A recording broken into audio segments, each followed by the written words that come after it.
Так. Твои любимые тушеные овощи с мясом. Готов почистить. Двойную порцию. Девочка, мои коллеги из Германии сделали уникальную операцию. Ты должна это прочесть. Dr. Om Katel, please start. Техническая оснащенность. Hello. Dr. Om, are you here? Yes, sir, I'm here. You please start. Уже рвется на работу. Ты виделся с Катей? Да, поговорил. Но если ты хочешь поговорить с Катей, можешь обсудить вон через забор. А меня они и не спрашивают.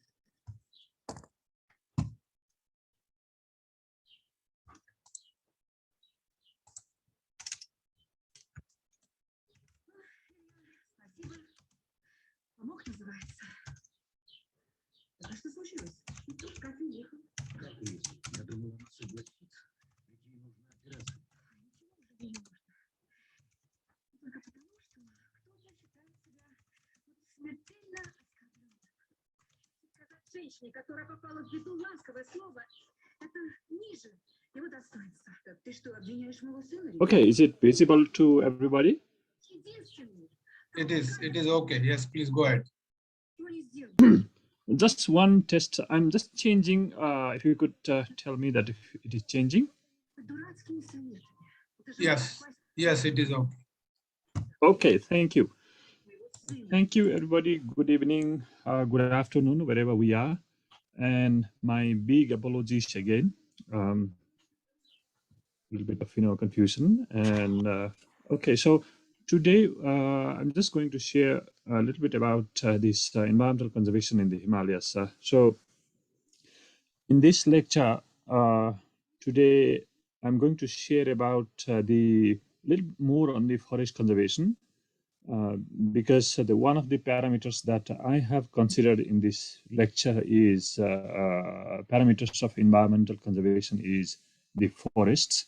So I'll talk about I'll talk more about forest conservation in the Himalayas, specifically in the Eastern Himalayas.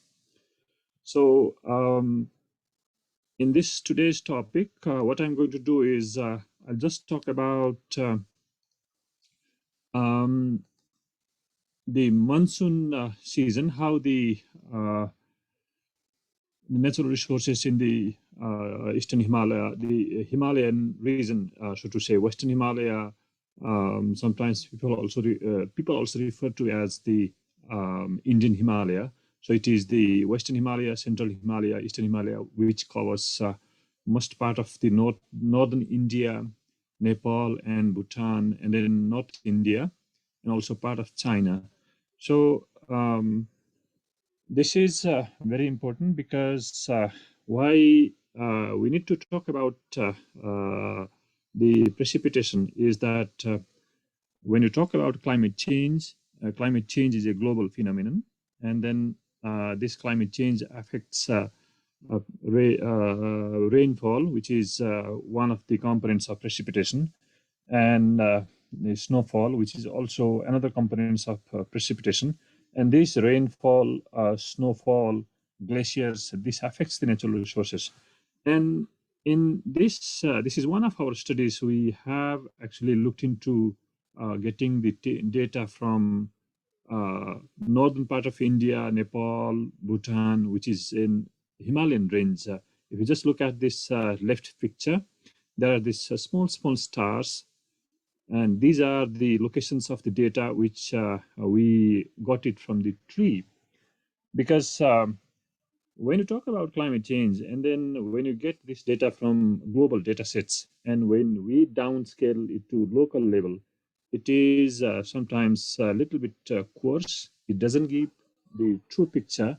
So we got this tree ring data from this Himalayan range, and then we wanted to look at what is the precipitation and how that is actually affecting the natural resources, specifically forests. So interestingly, what we found out is that the precipitation actually comes from the Arabian Sea, and it also comes from the Bay of Bengal. Now, the precipitation that is brought from this Arabian Sea is taken to the western and central part of the Himalaya. And from Bay of Bengal, it goes to the eastern part of the Himalaya. And this precipitation actually affects the forest cover, because when there is more than average precipitation, of course, it affects the land cover. It also affects the land because in the Himalayan region, it is a terrain, there are mountains, and then a lot of rain also means natural hazards, for example, flooding, soil erosion, and mass movement. These are the big issues in the Himalayan region. So this, region, specifically in this Indian subcontinent, where this Himalaya actually covers quite a lot of countries. If you just look at this picture in the right here, there are countries like Afghanistan, Pakistan. If I just go from the Western Himalaya, Afghanistan, Pakistan, and then northern part of India, then Nepal, Bhutan, Bangladesh, Myanmar, and then in the north side of that Himalaya is also China. So there are these many countries where their dependency cannot be explained easily. It is so complex that one resource is always connected to another resources. The livelihood, agriculture is related to water. Water is related to something else. So there is a chain of links in this region, and then this region is so complicated. It is the network of these different resources is so connected that it is so complex and it is sometimes difficult to explain. Now, excuse me. Another thing, this Himalaya is very important because it is the world's highest mountain range, and being the world's highest mountain range, it has the largest cover of area of permanent ice. That is why it is also called as the third pole, because I think the snow and glaciers, that is the amount of snow and amount of glaciers that is there in this region is almost equal to the North Pole and the South Pole. So that's why it is called the third pole. And with this permanent ice cover and then the glaciers. Now, if you just look at the second bullet point, the origin of 10 major river basins, and it encompasses over 4.2 million square kilometer area in this region. And again, in terms of the biodiversity, because it is so complex that, from sea level to the world's highest mountain, it has very high variation of the terrain. It has very high variation of precipitation. Some slopes receive high rainfall, some slopes receive less rainfall.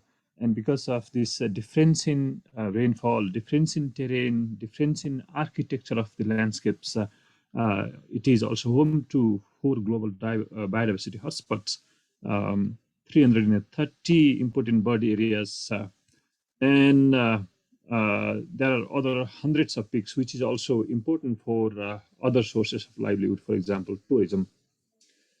Now, it is also important to talk about climate change in this region, because when you talk about natural resources management, the natural resources, for example, forests, land, and water is intricately related to the changing temperature and precipitation. And most of the people in this region who are living in these mountain areas depend on the natural resources significantly. They go to the forest, they harvest non-timber forest products, they harvest water, they depend on the water, which is fundamental resource. And as this region is called as the water towers of the world, and then with the changing climate, the IPCC report has also mentioned that in Himalaya, the temperature increase would be higher than any other regions in the world. Now, there are glaciers, there are ice cover, and then with increasing temperature, we can assume that there would be more meltdown of these glaciers, and then there would be fluctuation of water in the rivers. So what happens is that many of these rivers now has hydropower dams, and then these dams would be affected. As a result, the country's economy would be affected, and this region is very much fragile due to its terrain and the narrow valleys. That is why we can't actually really put away this climate change and then water and then land and livelihood of people. We can't really separate these things from one another in this region. It is so closely related that when you talk about environmental conservation, it is such a big subject that it is difficult actually to explain in simple words. Now, excuse me. What ecologists have believed is that looking at the different stages of extinction, they say that the sixth mass extinction is coming. And because in this Himalayan region, there is such a variation of temperature and precipitation, the trend is changing, the pattern is changing. And then because the people are so much dependent on the natural resources, for example, forest and rain, and their use pattern is also changing. And their, the population in this region is also relatively more than, the density of the population in this region is more than any other regions in the world, actually. So because of this, the ecologists have predicted that the sixth mass extinction is coming. So we need to be really careful about this such a kind of mass extinction. This is one of the reasons is that most of the flora and fauna, that is plants and animals, and which is found in this region, are endemic. They are found only in this region, because this region is actually, if you just look at, they are located within these two biogeographical realms, that is Palearctic realm and then Oriental realms. So if you just look at this in a map on the right hand side, this is the Indian subcontinent, and Bhutan is somewhere here, and then this boundary actually is rightly located somewhere there at the Himalayan range. So that is the I'm guessing that this is the Himalayan range here. So as this region is located within that boundary in the transition zone, and one of the reasons this region has so much of diversity is because it is located in this transition zone that is between the two Palearctic biomes. And excuse me, since the people are dependent on the natural resources in this region, deforestation for commercial exploitation is one of the major drivers. That is frequently, most of the literature has cited this one as one of the factors. So, and in the recent literature, recent book written by Ishimode says that deforestation is one of the major drivers in this region.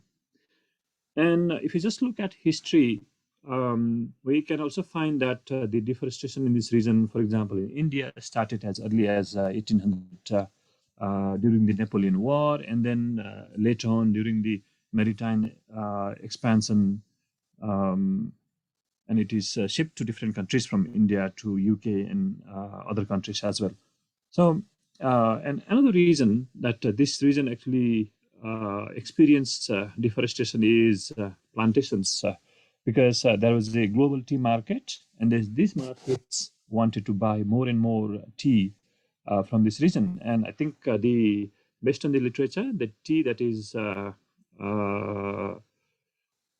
marketed from Garhwal Himalaya and Kumaon Himalayas is one of the best qualities tea in the world.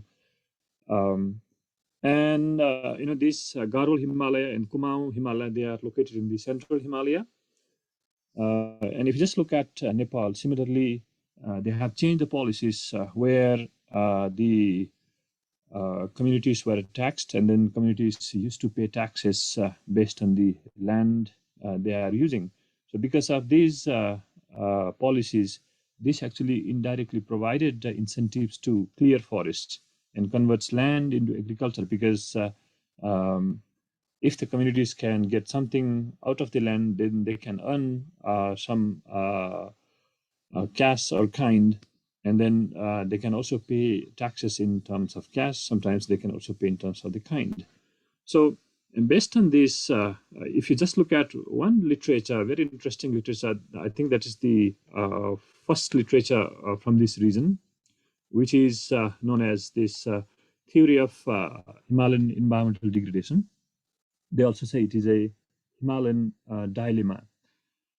So this is written by the IBC and Messerly in 1989. And what this book actually, what these authors they have written is documented is that there was a propaganda going on between different parties, and then these different parties actually started blaming the people in who are living in the up in the Himalayas. And then the theory says that the people who are living there, for their livelihood, they are cutting down the trees. And then when the trees are cut on the steep slopes, there was landslides, there was soil erosion. And when these landslides and soil erosion were there, then this goes into the river, and river carries this siltation, the soil, and there would be a lot of siltation in the plain areas in Bangladesh and India, which is hundreds of kilometers in the downstream of the river Ganges. River Ganges. And but what they have also mentioned is that this theory actually could not really capture the crux of the theory, which means local people have been living there, and they have been using the indigenous knowledge, their traditional knowledge. They have been building the terrace, and they have been actually trying to conserve the soil in the steep terrain. But the trees which were actually harvested from this region is done by the people who are living in the urban areas, who are coming from the cities, cutting down the trees and taking the wood, taking the timber to the cities for construction purposes, for commercial purposes. But then people who are living in the rural areas, they were just blamed for doing this. And this theory actually is very interestingly clarifies that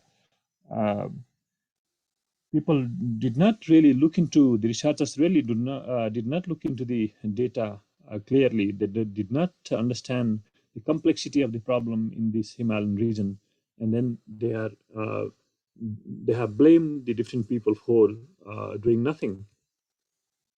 Now, historically, if you just look at, let me just dive a little bit historically. If you just look at different regions, the River Nile civilization and different river basin civilization, I think very early the civilization started from the river basins, because river basins are fertile.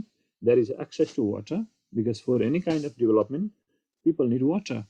Water is the fundamental resources. People need water for building house. People need water for drinking. People need water for sanitation.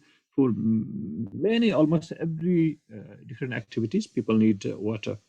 So, and also, if you just look at this evolution theories, we can find that different civilization actually developed in the river basins. And the same thing has happened in this Himalayan region. If you just look at different in the central Himalaya, in the western Himalaya, eastern Himalaya, similar theories actually supports that the civilization actually started developing in the river basins. But in this region, what is different is this region, they have a very narrow river valleys, and because of the narrow, small river basins, people really could not actually expand the development far into the foothills.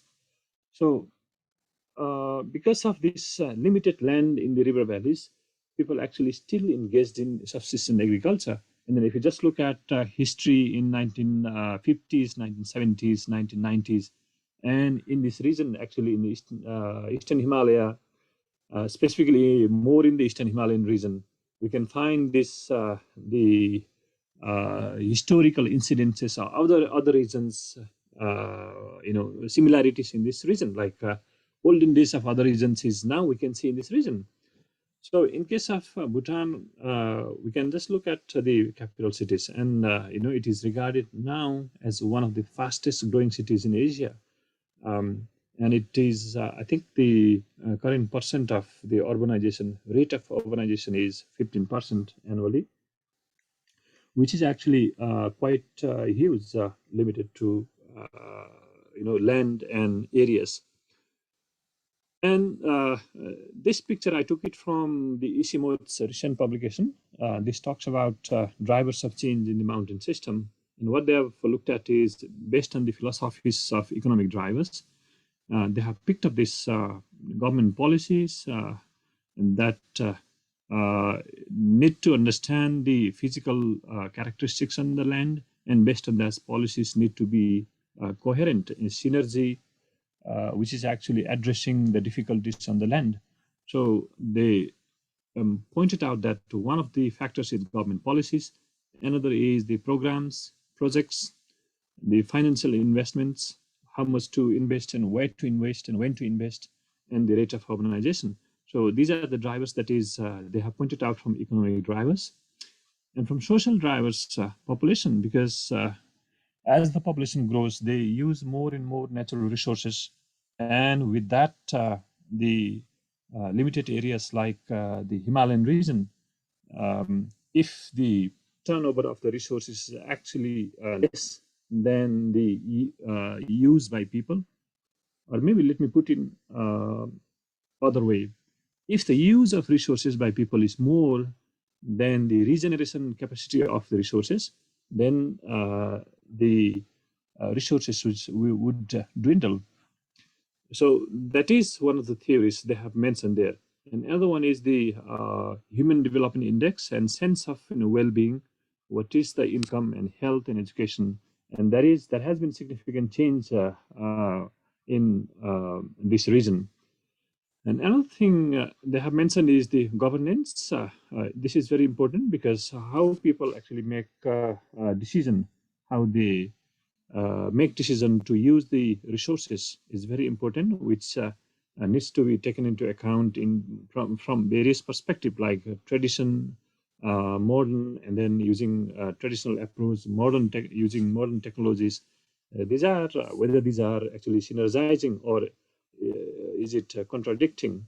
So I think we need to look at these different things from different perspectives. And with the change in time, the technologies has been changing. So technologies, one of the points they have mentioned. And in environmental drivers, land use choices, what crops to use, whether to keep forest or whether to convert into agriculture. I think that decision needs to be made very carefully.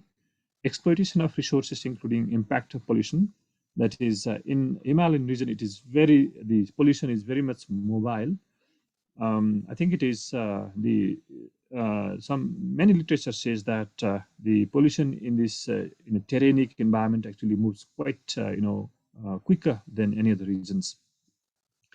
And then conservation action. So based on this,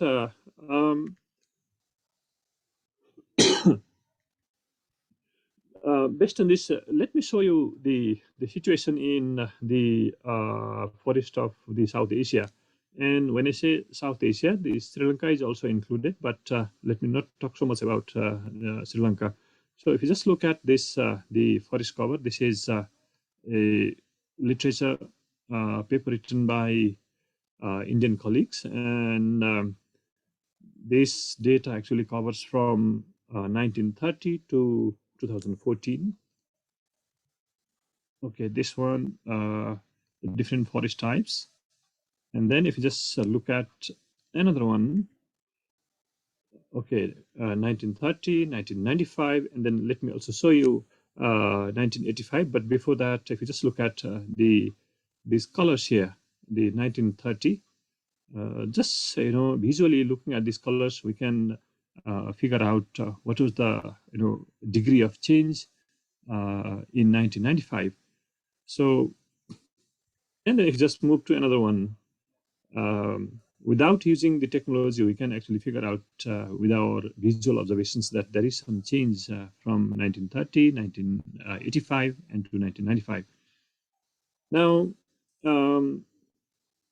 then if you just look at the forest loss, this is quite interesting. You can see that in the Western Himalaya, there are some red dots here. And then between the border of India and Nepal here, there are many red dots here. And red dots means the high forest loss areas. So, and this part of which is far north east part of India, we can see a lot of patches of the forest loss. But if you just look at this graph, you can find that except in the long term, let me just pull this up somewhere here. In the long term, you can see that the Bangladesh, there was a rate of deforestation in Bangladesh has reduced from 1930 to 1995. But then after 1995, it has actually increased. And the good news is in other regions, we can see that in India, in Bhutan, Sri Lanka, Nepal, in all of this, almost all of these South Asian countries, we can see that the forests rate of deforestation has actually decreased until 2014, and I think that's a good news to look at. Now, but then another side of the story is that if you just look at environmental drivers, excuse me, one of the factors, the drivers we see, variables we see is that invasive alien species is actually increasing quite significantly in this region, specifically in northeast India and central Himalaya. Northeast India, which is also the eastern part of the far eastern part of the Himalaya, and in central Himalaya. And if you just look at in Nepal alone, out of 166 naturalized plant species, 25 are recognized as invasive plant species. And invasive plant species, what it does is it actually changes the ecosystem. And then sometimes it becomes really invasive and it just covers the whole area, and it reduces the growth of other plants in the area. So native plant would be affected and soil would be affected. So, and there are many negative effects of the invasive alien plant species. And okay, another thing is still there is a high demand for natural resources use. And because of this demand for natural resources use, which is actually increasing year after year, because of the high rate of development in this region, because this development has been has got access to market recently. There has been road building, there has been mobile connectivity, mobile phone connectivity, there has been different other ways of communicating, connecting between people to people, and this actually facilitated the use of the resources significantly, and that is quite an issue. And when you think about the terrain, our environment, and then when you look at the resources use, it is quite actually scary to look at. So this demands actually creates pressure to further aggravate, in the future. And there is the tourism has been increased, and then there are a lot of issues regarding tourism, the grazing, migratory grazing specifically. That issue is there. Non-timber forest products and the mining also actually has increased in this region. And then again, when there is tourism and then a lot of development taking place, the pollution, which is inorganic, organic, solid wastes. So these are actually the major issues I have picked up. And another thing, of course, these 3 points are related to the resources. The mountain hazard is actually this Himalayan region actually sits on the what do you call that earthquake prone areas. So there are many fault lines in this region, and then the researchers are actually scholars are predicting that in a couple of years time there would be several earthquakes in this region, and then in mountain region and we have steep slopes and there are landslides, and then houses are built on these steep slopes, and when there is an earthquake, I can't imagine what kind of situation this region will have. Earthquake is one, and of course landslide. Since with the changing climate, the changing pattern of precipitation, frequency of precipitation, there are so much of landslides, and then there are glaciers, and these glaciers actually forms a lake, and from this lake they burst and then becomes a flood. So it is called GLOF, which is called glacial lake outbursts floods. And this actually affects the communities living on the river basins. And erosion is an inherent issue, and it is difficult to control in this region. And if we just look at the socioeconomic drivers, as I said earlier, that there are, because of the technological innovations, there are more technologies actually coming up with the intention to help people. And there are institutions, and then the financial conditions of the people have also improved in this region. But then there are other constraints as well, like climate change. And then sometimes the institutions are not really functioning properly, not been effective in this region. And then I think theoretically, if you just look at the biophysical environment is very important for two things. One is physical existence, another one is for activities. Because if the land is, land has a gentle slope, and if it has a thicker, soil cover, then people can do a lot of activities. They can have farming activities. They can keep livestock. They can actually use this land for building different infrastructure. But then, if the physical environment is not really good, if it is narrow, if it is steep, then that actually restricts several activities like crop farming, keeping livestock, and then also building infrastructures. So in the Himalayan region, the biophysical environment is very, very important. And again, if I just talk about this technological innovations, technology coming into this region, increased connectivity has actually facilitated people. It has, facilitated different state, different markets to get into this region. And then in many regions, actually, because of the increased connectivity, the political environment has improved. And then in many regions, actually, what happened was the globalization, like people were successful in connecting from one place to other. And then they have started doing online businesses. So this technology actually has brought, some changes. But at the same time, what has also done is with these different changes, the environmental degradation, the movement of people, because when people can find the opportunities, sometimes the technology also helps impart information from one location to the other. When there is some kind of snowfall going to happen in some region, people would know, and that is good for them. But at the same time, they would migrate to other areas and they never come back. And there are some positive and negative repercussions of this. But how to balance is a question. How do we use this technology for a good development? How do we actually use these technologies to make our life better? I think that is a question that as a researcher and a scholar, we need to think about quite critically.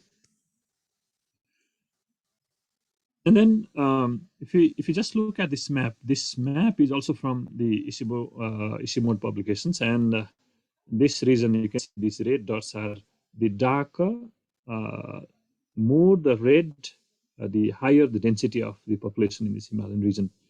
This Himalayan region is actually quite fragile, but at the same time, it is fertile also, narrow valleys.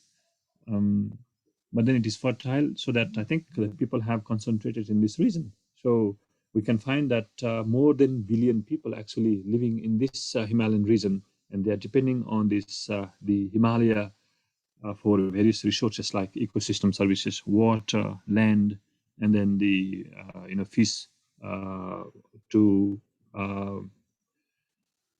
maintain their livelihood, and then they depend on water for many different things to for their livelihoods. Now, if you just look at this economic drivers, economically in the at least in the last decades or so, the region has developed quite significantly, and it has a GDP growth of 7.1% in 2016, and I think it is now around 9%. I think. And it is that's why it is considered as the fastest growing developing region globally. And if you just look at Bhutan, Bhutan has also quite built quite a number of hydropower projects, which is a clean source of energy. And so with the access to market, with the access to technologies, these are the significant developments.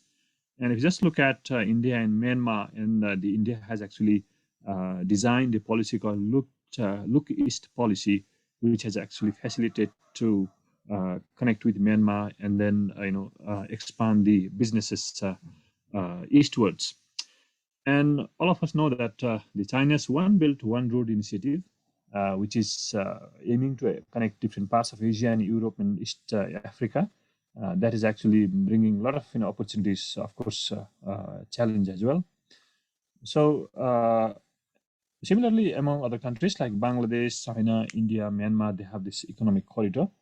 And with that economic corridor, there has been substantial change in this region economically. Now, this table is quite actually complex table. I don't know how I can explain.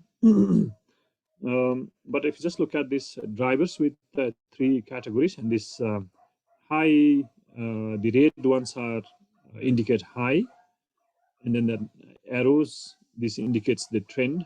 If it is going up, it is the increasing trend. If it is horizontal, it is the trend has not changed. And then if it is the arrow going down, it is a downward trend. But I think we don't see any of the arrow which is going down here. So, and then if you just look at the level of influence here in this environmental, we can see quite a lot of, different parameters, the environmental parameters, socio-cultural parameters, economic parameters. So in this, there are different indicators. From these categories, we can see different indicators, and we can see different influence. Red is a high influence, another one the little less influence. So but if you just look at this red color, it's red color almost everywhere. For example, land use cover change, over exploitation of natural resources in terms of environmental protection, the influence is quite high. In terms of socio-cultural equity, it is not that high. But then if you just go down and then look at this economic growth and differentiation, all of these three boxes are quite high. Actually, influence is quite high. Infrastructure development, its influence is, so which means the influence is high. And then trend also, we can see that the trend is actually increasing. So these are some of the quite significant change which is happening in this region. This study is specifically related to concerning the Hindu Kush Himalayan region, because this Himalayan region is also known as the Hindu Kush Himalayan region, which covers part of 8 countries like Afghanistan, Pakistan, India, Nepal, Bhutan, Myanmar, Bangladesh, China. So now with this, let me take you briefly to Bhutan.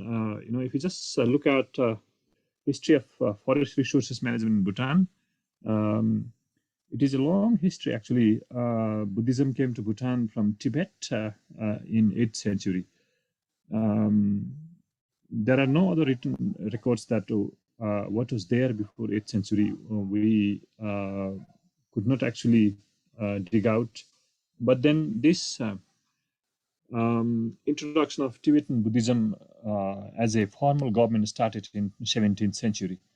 And then in 17th century, this type of government started as a formal government. And after 17th century, the spiritual and temporal powers were divided. So after that, taxes was introduced in Bhutan.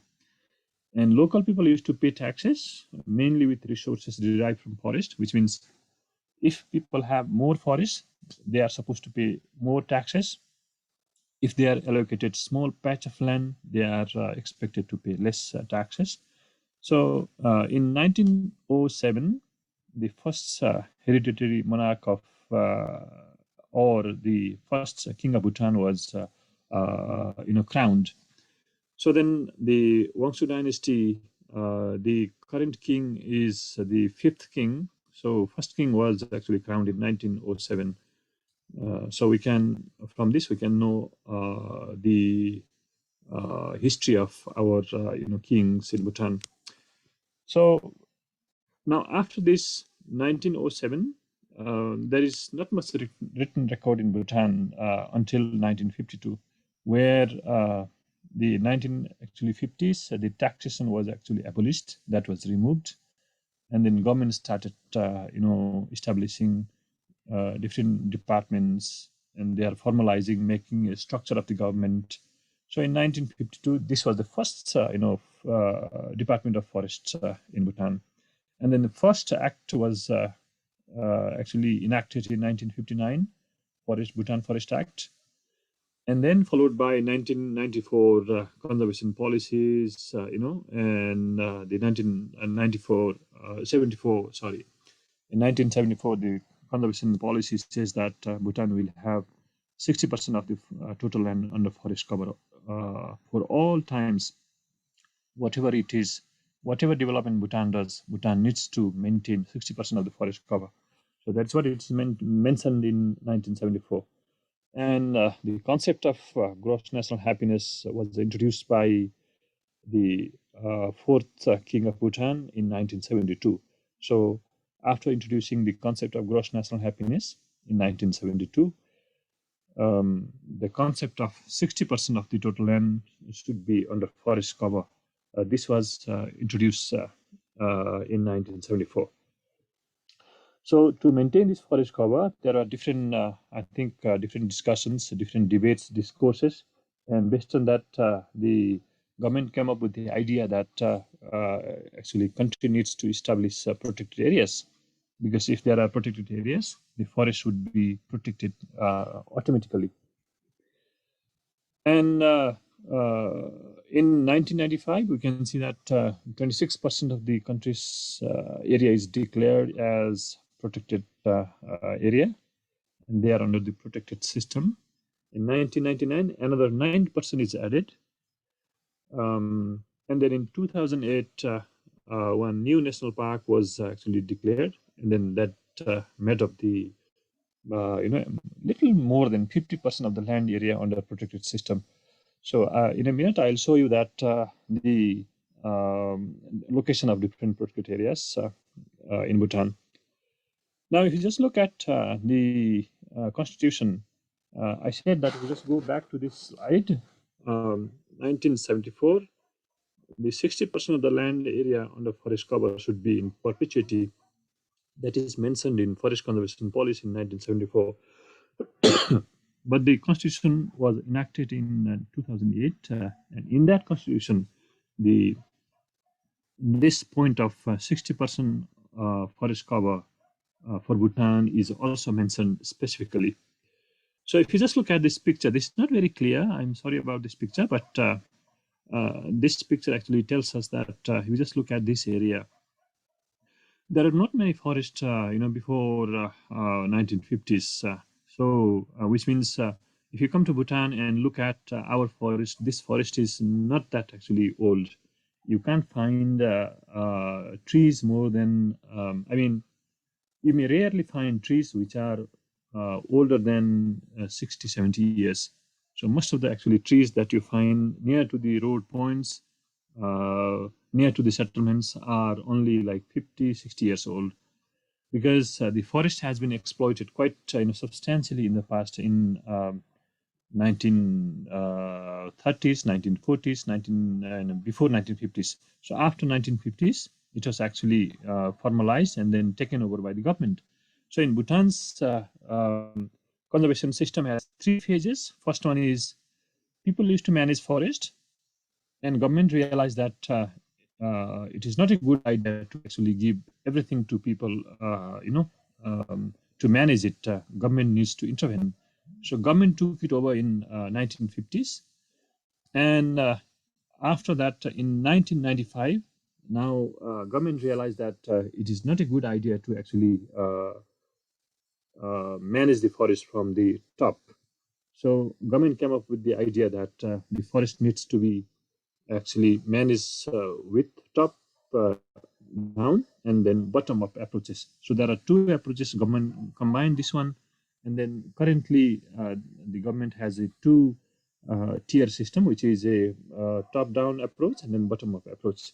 So first one is the community based resources management until 1950s, and 1950s to 1990s it is the top down approach, and then after 1990s it is the mix approach, which is top down, mix of top down and bottom up approach.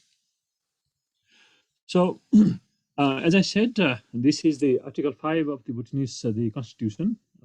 That says that every Bhutanese is a trustee of the kingdom's natural resources and environment, and they can share the benefits. And Article 5 specifically states that a minimum of 60% of Bhutan's total land shall be maintained under forest cover for all time to come. So this is quite significant. And then these are mentioned in the Constitution because if you just look at these 4 pillars, these are the 4 pillars of gross national happiness. First one is the promotion of equitable and sustainable socio-economic development, where government needs to look at whether the development is actually taking place from every part of the country, and whether every part of the citizens in every part of the country is getting the benefits. And second one is conservation of the natural environment, where mainly the forest is a focus because of the terrain of the fragile land. The much importance is given to the forests.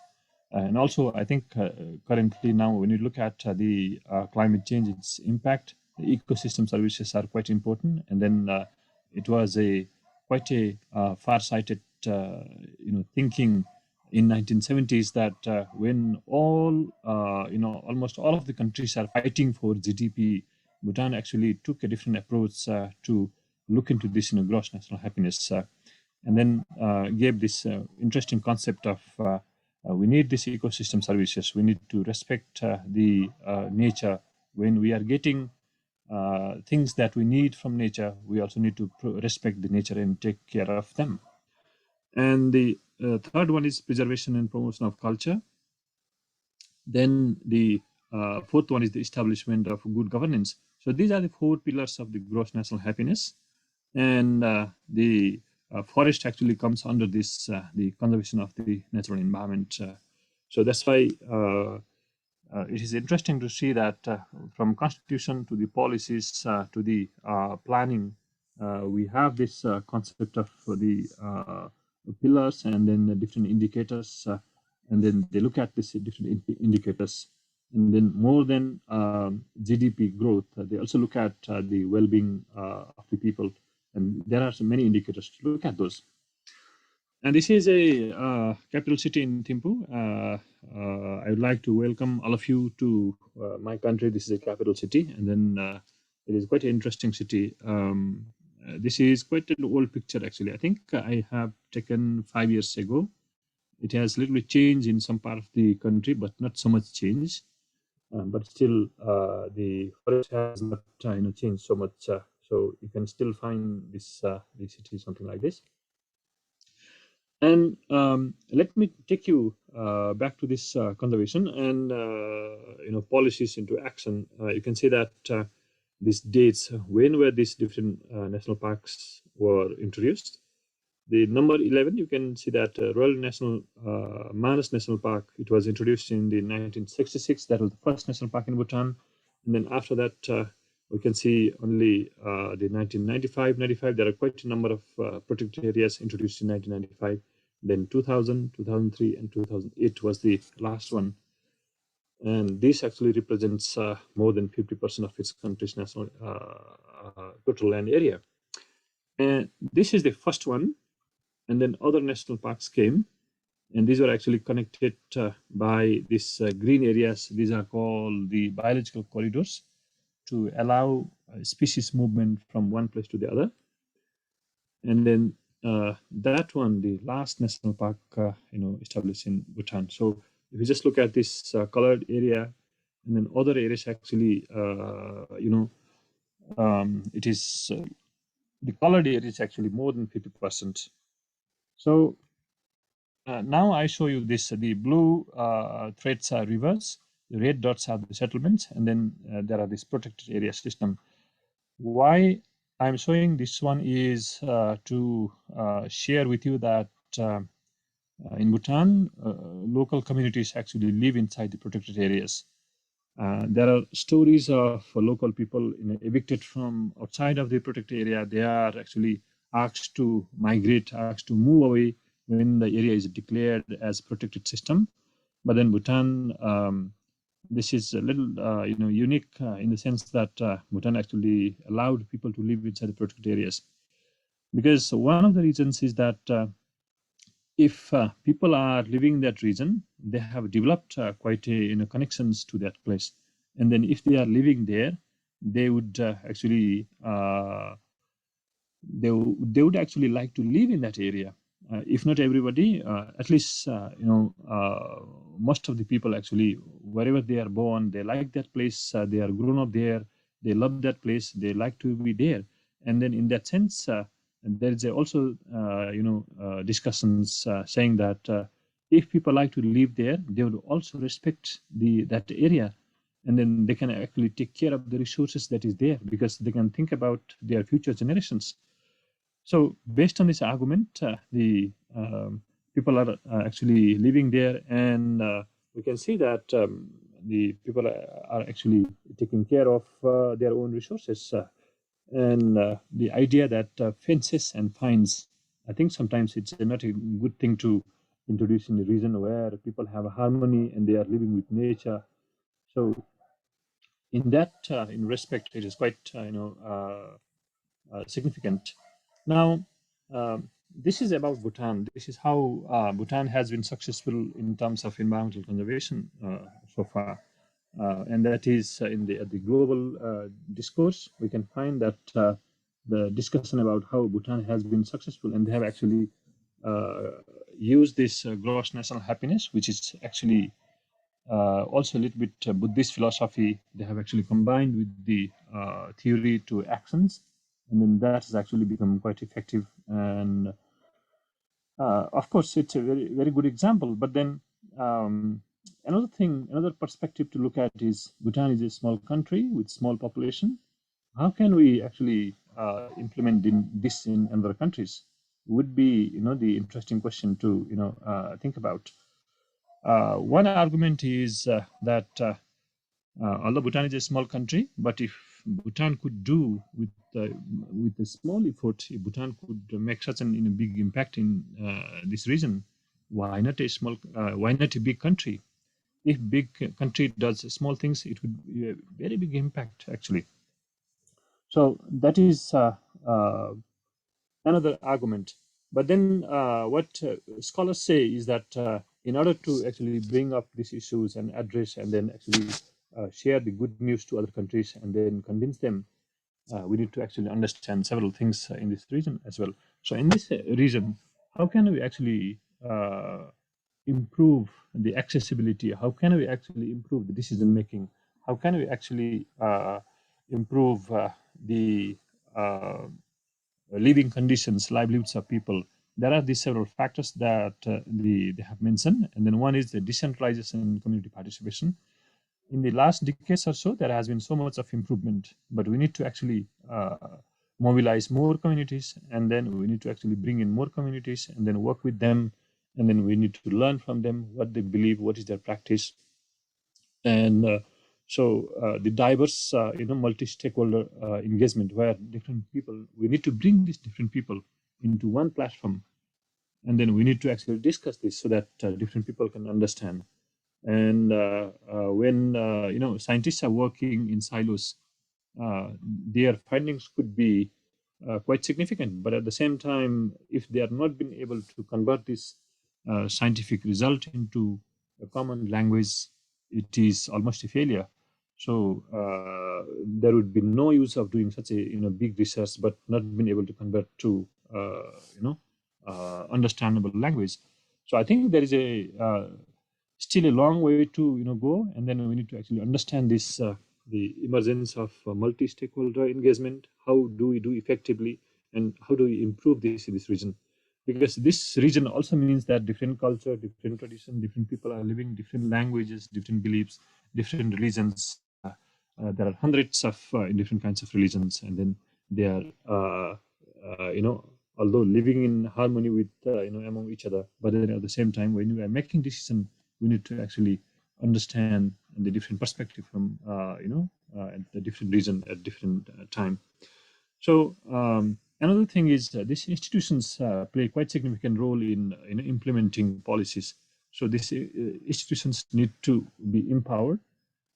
They need to have manpower, resources, and then they can have data, and then they can make informed decisions. So based on that, we can actually see community-based decentralization environmental management, where Nepal is one of the interesting example of where they have introduced community forests. I think Nepal is a pioneering country in terms of community forests.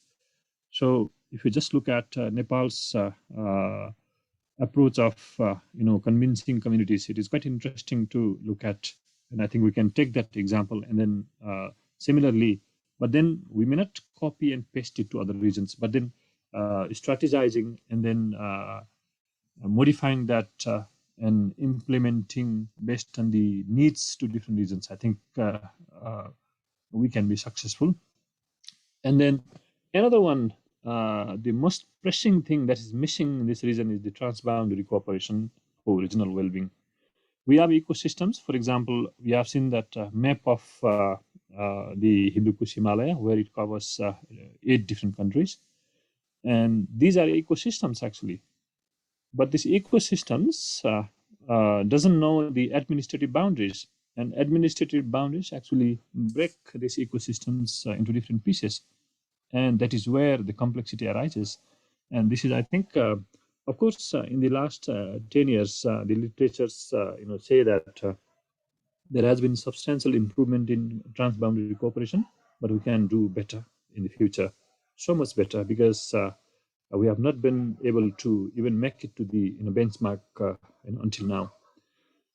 And then formal frameworks, like we don't have the platform to share data, we don't have a platform to discuss these issues. Probably that is lacking, which would actually facilitate transboundary cooperation. So we need this platform to bring people to listen to them and then to understand the complexity in a better way. So that's where the knowledge sharing platforms, these things are required. And this is missing. So I think for now, let me stop here, and then if there is any questions, I can answer. And maybe after this, I can show you a couple of pictures from this region based on the initiatives that the government has taken. So let me pause for a while.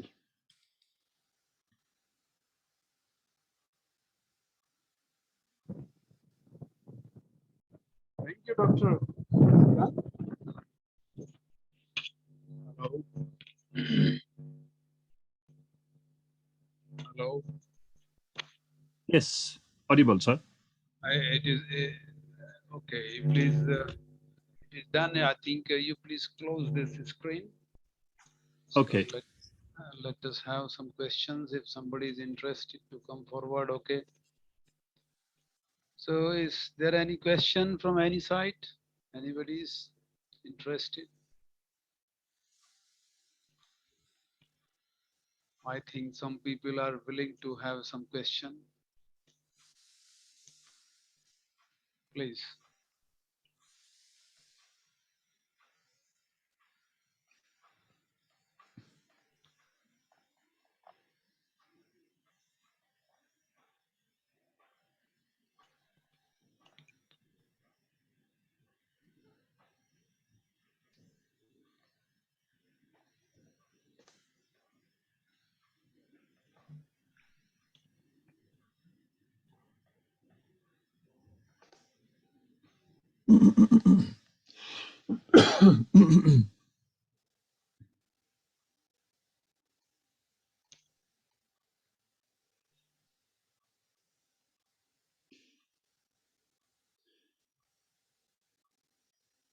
So no Yeah, question. Yes, so yes. I think while waiting for questions, maybe let me just show at a very, very micro level some of the pictures that what Bhutan has been doing at the micro level. This is one of the projects. You can see that the with assistance from UNDP, this is a river, and then you can see this is a stone bunding. It is a wall and flood protection wall, and this protection wall has been built by the communities themselves, not by the government, not by anybody. So the communities have taken initiatives to build it. Of course, they require some support. And then you can see that in some of the regions in Bhutan, this is a mustard garden, and these mustard seeds were not there for the communities.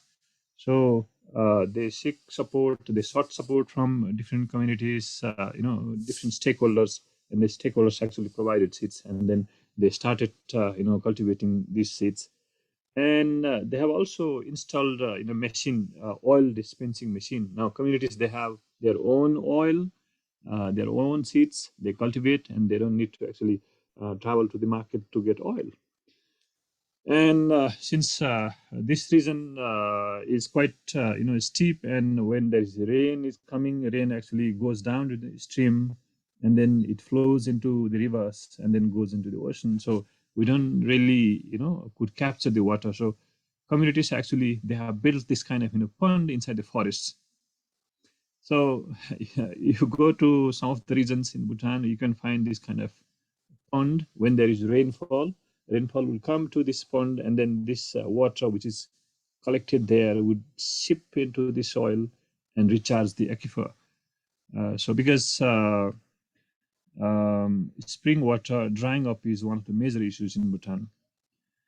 And this one, you can see the communities, and then these green, these are foresters, and there are some government officials. They are actually going to the villages, and then they are asking the communities what problem they have. And then here you can see some grasses. This is a napier grass, and they had problem of soil erosion because it's a steep land. And in this the experts, they were showing the communities how to plant this napier grass so that they can actually reduce the soil erosion. And when there is a farmland, human wildlife conflict, wildlife come into the land and then eat away the crops, and that's an issue. And the communities, they have built this, the government has provided this material, but then building this is done by the community themselves. Of course, experts went there and they have actually helped them how to design it, but then providing labor, building, communities have done by themselves. And this settlement is inside the protected area, in one of the high altitude areas in eastern Bhutan.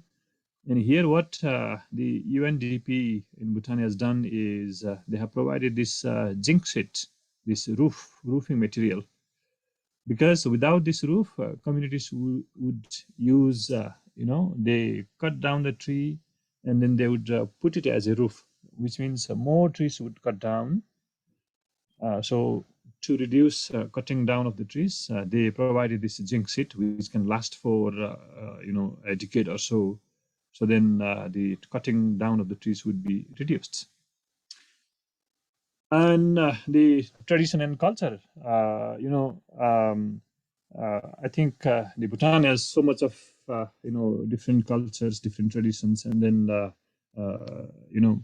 people would not really listen to the policymakers, but then they would listen to the monks. So if monk says don't cut down the trees, people would actually obey quickly. They would listen to the monks, and then they would not do it. But if a forester would go and tell them not to do it, it may take time. So it is quite interesting. So documenting and then understanding and then telling them that how important their culture and tradition is. I think it is one of the important. We have learned that is one of the important ways to actually educate people and then make it effective when we implement policies.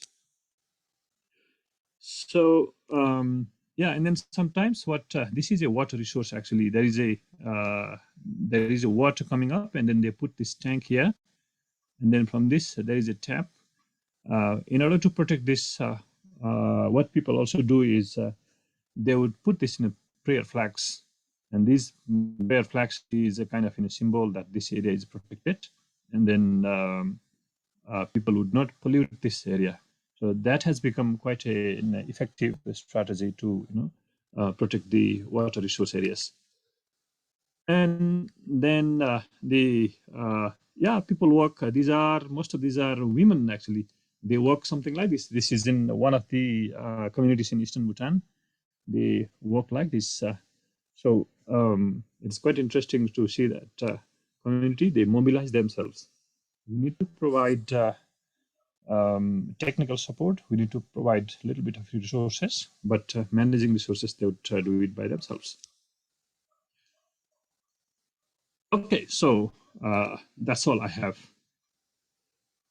Yeah, so let me see if there is, okay, there is one question. Does Bhutan have ecosystem payments for the use of forest ecosystem services? Good question, thank you. Yes, Bhutan has. I think there are currently 6 sites in Bhutan. Of course, it's a small sites. These 6 sites. One is a urban community where they get drinking water, and then for maintaining the watershed areas, the areas around that water, this community from the town would pay these people who are living in the upstream areas. That is one case. Another case is hydropower companies. They pay people if they are planting trees, and then if they are making impact to reduce the siltation, because I think siltation is a major problem in this region, at least in this Himalayan region, and that would actually shorten the life of the hydropower dams. So here, hydropower companies, they are paying little money to the communities who are living upstream areas. But then it's a small scale, it's a couple of $1,000 only, not so much big, maybe $1,000 to $5,000. I think the biggest so far is $7,000. So it's only a small scale, not very big.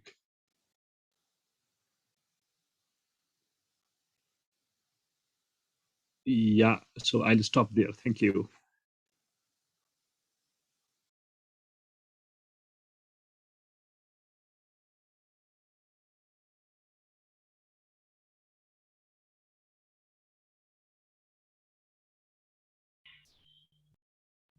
So is there any question, or otherwise we close it? Another question? Any other question? Or any comment you want to speak? You can give the comment.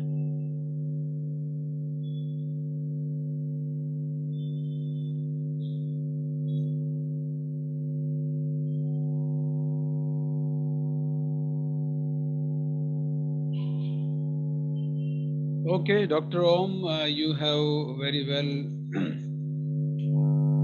explained the system of the conservation in the zone you have been living in, particularly concerning the Bhutan, but you have covered more or less the Hindu Kush Himalaya, which is the largest mountain chain in the world. So thank you so much. You have narrated very nicely. So, and I hope that the people mostly from Ukraine today, they would have enjoyed your lecture and the conservation concepts in your region. So I believe that some kind of the inputs which you have given would be useful for these people, for the audience, particularly coming from Ukraine. In Ukraine, there are the wonderful and beautiful mountains known as the Carpathian Mountains, falling in the three different regions, three different oblasts.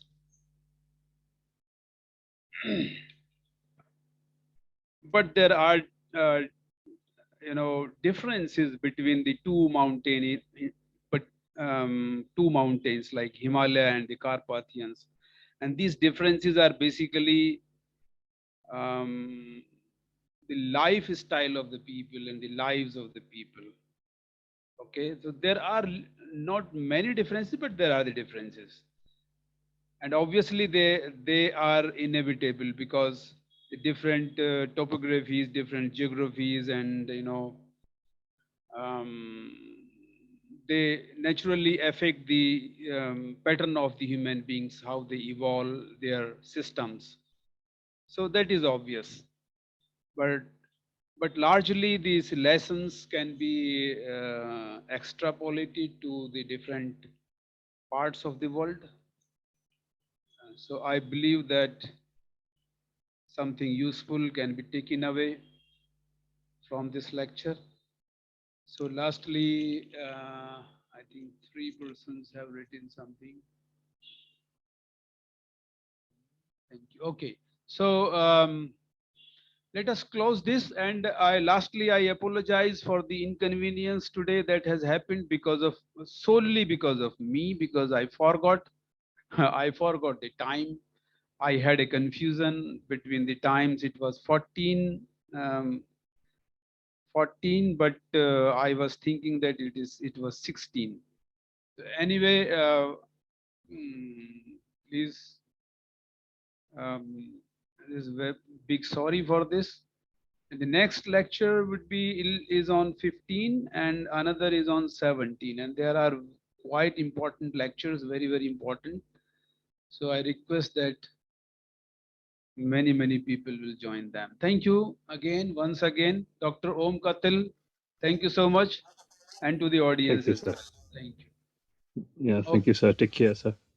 Bye bye. Bye. Bye, everybody. Thank you. Bye.